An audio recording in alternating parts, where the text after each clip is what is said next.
So I think I'm one of 9, and I have 6 brothers. So when I said that I worked in an all-male organization, I had had years of training. Okay?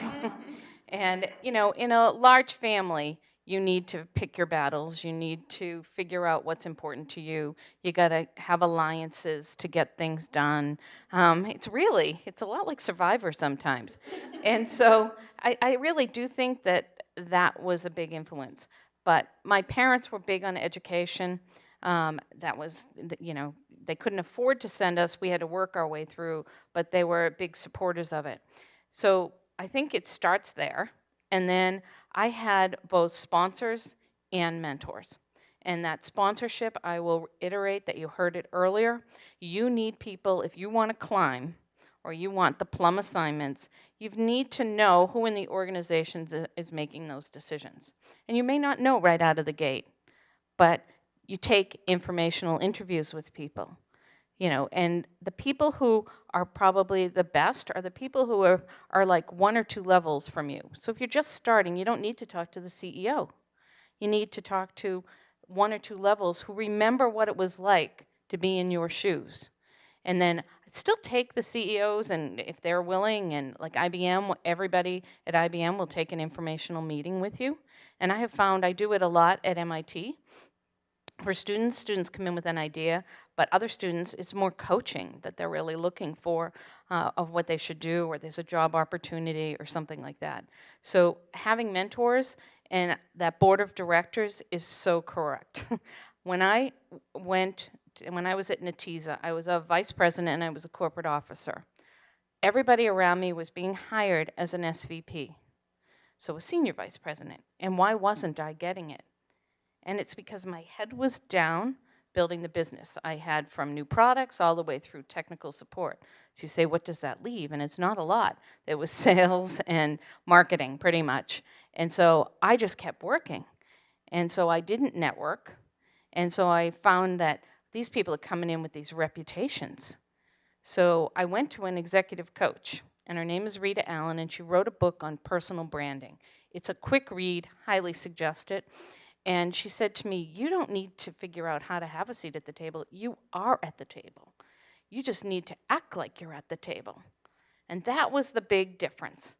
And so I had to get a mentor in Rita that said, these are the things you need to do. You can no longer hide behind that potted plant in networking.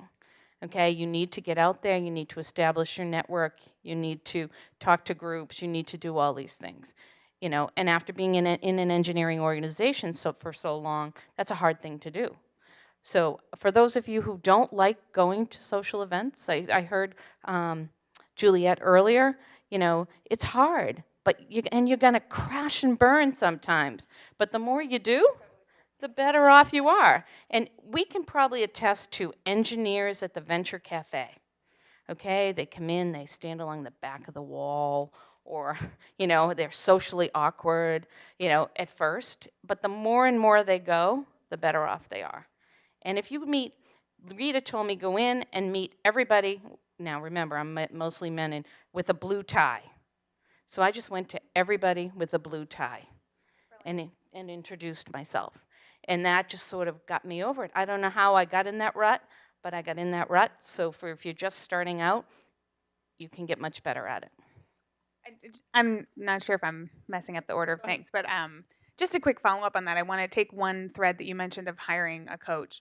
I think a lot of people, and maybe women in particular, but I think a lot of people have this sense with mentorship or with advice and education and connections that people kind of have to pick you, and that somehow it has to be like organic or you're being fake. Like if you meet someone at an event, they take a liking to you, they think you're interesting, and then they're like, let's get a coffee and I want to learn more about you. That you've been picked, and like that's cool and that's okay. But the idea of going and like hiring a coach or going and like I've done is I've taken courses online on like how to get jobs, on how to do resumes, on how to build networks. I've taken like actual like online courses. I sit at my computer like doing homework like with headphones on, and I don't tell anyone because there's this sort of I think maybe in particular for women, I'm not really sure. I have to kind of like think about this if that's true. But I think in general, there's a sense that it has to be quote unquote organic or quote unquote natural. But I will tell you from personal experience that you cannot get an edge unless you put yourself in those positions where you're going to learn from people who are strategically giving the right type of advice. And a lot of time that comes with a price tag. Sometimes when things are free, you get what you pay for, and you're going to get dribs and drabs of cool advice from people at events. And I've met fabulous people, in these free interactions at events. I cold email people. There's, statistics wise, if you send 20 emails to people you admire and 17 of them don't get back to you, you might get 3 really awesome meetings out of that process, even though a lot of people rejected you. Nothing wrong with doing that. But remember that sometimes the resources that you need might cost money, and that the investment in yourself is worth it. It really, really is worth it to go at those times in your life when you need it and get the right type of coaching and advice. And there is no better investment than betting on yourself in those cases. You can't wait to be picked by someone. And mentorship isn't like this weird game of, a cool person that has done stuff like thinks you're cool and then they like put you on like a backpack and bring you forward. That's not how it works at all. You have to take what you can get from busy people. You have to position yourself such that you're able to get the advice that you need in the time that they're available to give. And when you can't find the advice that you need in those organic, natural situations, seek it out online and put down the money if you need to. Buy the book, buy the podcast, buy the class, do what you need to do to get ahead. It's very important to do that. It's not fake. You don't have to tell all your friends, but you can totally email me and be like, I did that thing. And I'll be like, yes, like you are taking control of your future.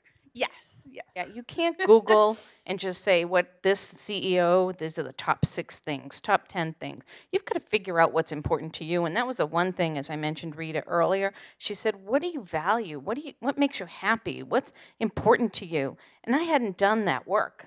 So I went through that work with her, and then, I realized that IBM wasn't really where I wanted to stay. And then I found this really great job, but I'm not sure I would have known it was as good.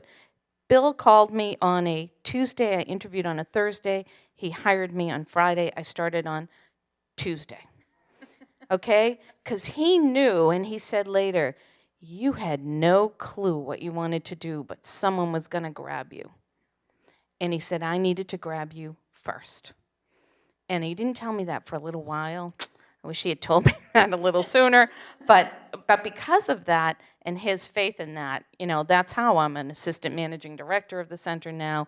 I lecture, and I'm an entrepreneur in residence. I still have not learned to say no, and so, there's still 3 jobs, and I'm getting paid for 1. So, that's something that's in my DNA, but keep that in mind. But I have mentors for all 3 of those jobs that I reach out to help me with best practices.